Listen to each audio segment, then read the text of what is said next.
ကဲအားလုံးပဲမင်္ဂလာပါကျွန်တော်ကဒီနေ့မှာဆိုလို့ရှိရင်ကင်မရာမှာအသုံးပြုနေတဲ့ optical zone နဲ့ digital zone ရဲ့ကွာဟချက်လေးတွေကိုပြပြပေးသွားမှာဖြစ်ပါတယ်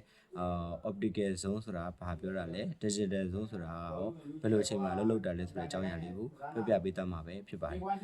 ကျွန်တော်တို့ optical zone ဆိုတာကတော့ hardware level နဲ့ပေါင်းစပ်ပြီးတော့လုပ်ပေးတာဖြစ်တဲ့အတွက်ကြောင့်မို့ကျွန်တော်တို့ camera lens တွေကနေပြီးတော့မှကျွန်တော်တို့ဒီ zone ဆွဲတဲ့အခါမျိုးမှာဆိုလို့ရှိရင်3H တို့ 5H တို့ပေါ့နော် 10H လောက်ထိကိုကျွန်တော်တို့optical zone အနေနဲ့ mobile phone တွေမှာတွေ့ရတာများပါတယ်ပေါ့နော်သူတို့က hardware level နဲ့ပေါင်းစပ်ပြီးတော့လုပ်ပေးရဖြစ်တဲ့အတွက်ကြောင့်ရုပ်ထွက်တွေက zone ဆွဲရင်လည်းဝါသွားတာမျိုးသိမရှိပါဘူးပေါ့နော်ကျွန်တော် digital zone ကကြတော့ဘယ်လိုမျိုးလဲဆိုလို့ရှိရင်သူက software level နဲ့ပေါင်းစပ်ပြီးတော့လုပ်ပေးရဖြစ်ပါတယ်ကျွန်တော်တို့ digital zone ဆွဲတဲ့အခါမျိုးမှာဆိုလို့ရှိရင်နည်းနည်းလေး noise ထားတာတို့ဘာလို့ဖြစ်တတ်တယ်အဲ့ဒါကိုမှသူက AI ရဲ့ algorithm နဲ့ software ဘိုင်းဆိုင်ရာနဲ့ပေါင်းစပ်ပြီးတော့ပေါ့နော်ပြန်ကြည့်အောင်လုပ်ပေးရဖြစ်တဲ့ကြောင့်မို့သူတို့ကတော့